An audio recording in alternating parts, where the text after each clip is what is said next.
Saudara, tim SAR gabungan menemukan dan merekam visual badan KMP Tunu Pratama Jaya yang tenggelam di dasar laut Selat Bali. Kapal dalam kondisi terbalik berada di sekitar 3,9 km dari lokasi tenggelam. Operasi SAR bawah air kembali dilakukan tim gabungan di Selat Bali. Dengan menggunakan drone bawah laut dari KRI Spica, TNI Angkatan Laut melacak kapal penumpang Tunu Pratama Jaya yang tenggelam. Tim mendapatkan visual objek yang dipastikan sebagai badan KMP Tunu Pratama Jaya. Kapal ditemukan dalam kondisi terbalik di dasar laut dan berada sekitar 3,9 km dari titik kecelakaan. Pada saat itu kita mendeteksi objek bawah air yang memang sudah diduga itu adalah KMP Tunu Pratama Jaya. Hasil yang paling signifikan adalah dengan kita melihat nama, kemudian bagian bawah yang identik dengan KMP Tunu Pratama Jaya.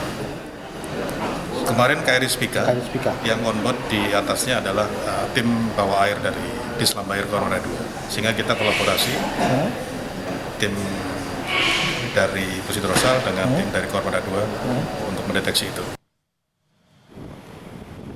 Tim SAR gabungan masih mengalami kendala dalam upaya pengangkatan bangkai kapal Tunu Pratama Jaya yang tenggelam di Selat Bali. Meski posisi kapal telah ditemukan melalui drone bawah laut milik TNI Angkatan Laut, cuaca buruk berupa angin kencang, arus deras, dan gelombang tinggi menjadi faktor penghambat utama.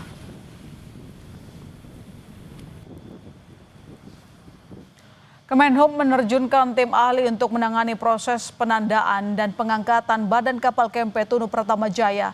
Pengangkatan badan kapal akan dilakukan sesuai prosedur dengan tim teknis yang paham soal penandaan dan pengangkatan badan kapal. Pengangkatan bangkai kapal dinilai menjadi strategis untuk proses investigasi lanjut insiden tenggelamnya KMP Tunu Pratama Jaya. Segera kita akan melaksanakan penandaan pada posisi dimaksud.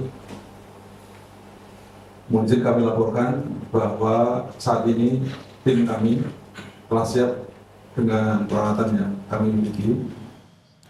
Kita terhubung dengan Dwi Rendra, jurnalis Kompas TV di Posko Terpadu ASDP Ketapang, Banyuwangi, Jawa Timur.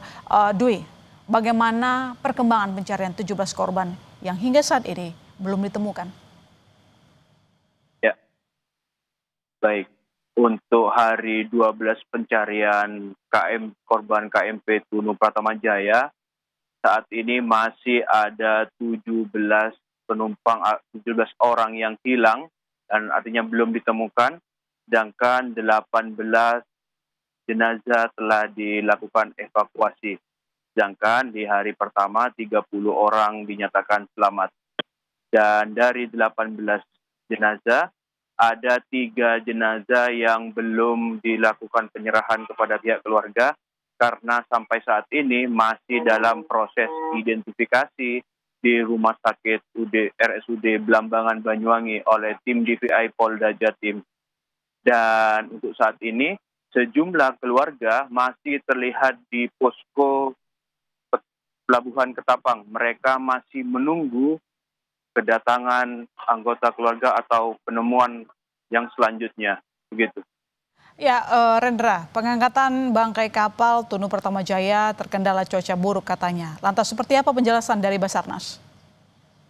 Ya, pihak Basarnas masih terus melakukan evaluasi terkait strategi bagaimana pengangkatan bangkai KMP Tunu Pratama Jaya yang berada di dasar laut kurang lebih kedalaman 49 meter.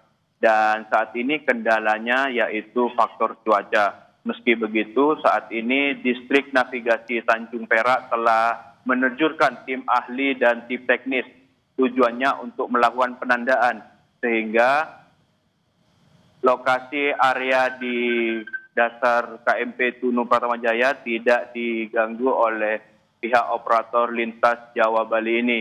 Dan meski begitu, KMP Tunu Pratama Jaya saat ini telah dipastikan berada di Selat Bali dan jauh dari kabel PLN yang menghubungi Jawa Bali, begitu.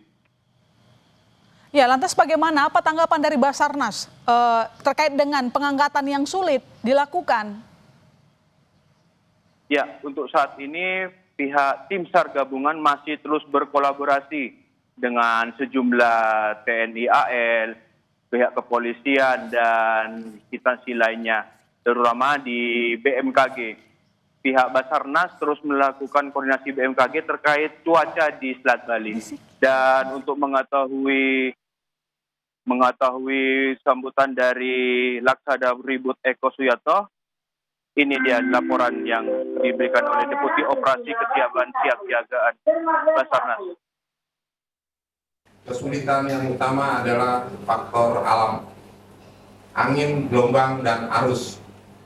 Perlu rekan-rekan media ketahui, untuk operasi penyelaman, saya tidak merekomendasi arus permukaan lebih dari 0,8. Kemarin mungkin ramai, sudah ada sampling diver turun dengan menggunakan tali sling pengaman, turun langsung terbawa arus. Jadi untuk operasional penyelam, kekuatan arus permukaan tidak lebih dari 0,8 ataupun 1. Untuk penurunan ROV tidak lebih dari 2 knot, karena akan menyulitkan ROV untuk bermanuver.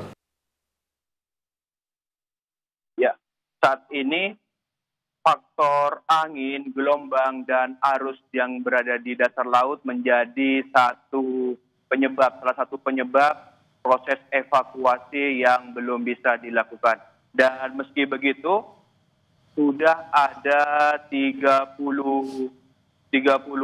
penyelam yang telah standby di Pelabuhan Ketapang ini.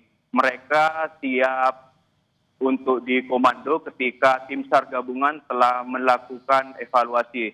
Dan terkait jenazah yang belum diidentifikasi, saat ini pihak tim DVI telah menurunkan 31 ahli forensik yang berada di RSUD Blambangan. Baik, terima kasih Dwi atas laporan Anda. Kita akan tunggu laporan Anda berikutnya terupdate esok hari. Selamat malam.